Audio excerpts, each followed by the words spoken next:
Thar dessert ఇండియాకి చాలా important. అది లేకుండా ఇండియా డ్రాస్టిక్ ఇంపాక్ట్స్ ని ఫేస్ చేయాలి.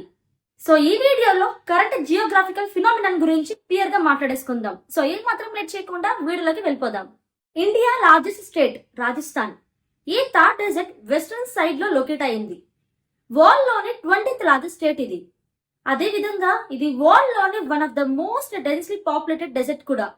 ఇన్ఫాక్ట్ రాజస్థాన్ హ్యూమన్ పాపులేషన్ లో 40% ఈ రీజన్ లోనే ఉంటారు. నార్త్ లో ఇది సట్లుజ్ రివర్ నుంచి స్టార్ట్ అయ్యి సౌత్ లో రనన్ ఆఫ్ కచ్ వరకు, ఈస్ట్ లో అరవాలి నుంచి స్టార్ట్ అయ్యి వెస్ట్ లో ఇందస్ రివర్ వరకు స్ప్రెడ్ అయింది. అంటే 85% థార్ డెజర్ట్ ఇండియాలోనే ఉంది, మిగతా 15% పాకిస్తాన్ లో ఉంది. కరెంట్లీ థార్ డెజర్ట్ ఇండియాకి చాలా ఇంపార్టెంట్. ఫస్ట్లీ ఇది మినరల్స్ రిజర్వ్స్ లో రిచ్ లో ఉంది, లైక్ ఫాస్ఫరైట్, జిప్సమ్ అండ్ కాలోరిన్. ఇవి చాలా మెటీరియల్స్ కి యూజ్ చేస్తారు.